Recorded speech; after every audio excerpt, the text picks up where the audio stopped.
il est évident que la Chine connaît une mutation de sa croissance économique. Il était impossible qu'elle continue à avoir des taux de croissance du niveau qu'elle a connu dans les années 90. Si on la compare d'ailleurs par rapport à des économies qui sont un peu les économies à la frontière technologique, les économies qui sont un peu en avance par rapport à elles pour des raisons historiques, je pense à l'économie américaine ou à l'économie japonaise, qui est l'économie voisine, on voit bien que le taux de croissance de la Chine est encore très très important. En fait, il y a deux mécanismes qui sont en jeu.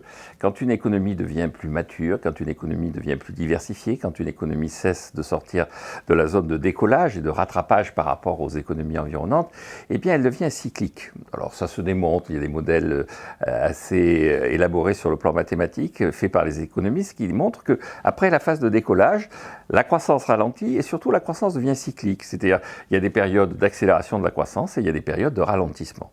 Et donc pour les autorités chinoises, un des enjeux va être d'adapter la politique économique et d'adapter la planification à cette réalité cyclique.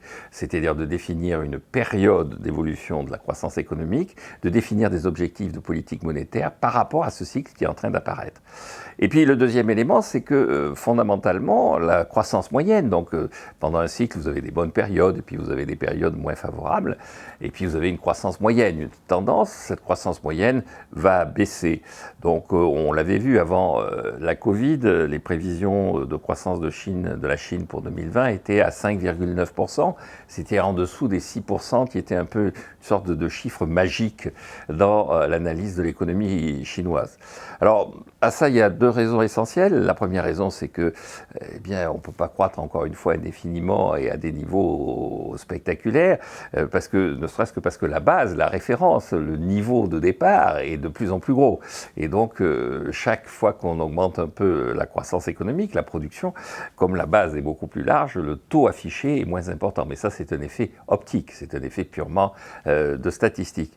Et puis, la deuxième raison, c'est que l'économie chinoise est dans une phase, comme toutes les économies de ce niveau-là, qui était dans une phase où les mutations conduisent à avoir une linéarité de la croissance, une vision de la croissance, une augmentation de la production moins évidente.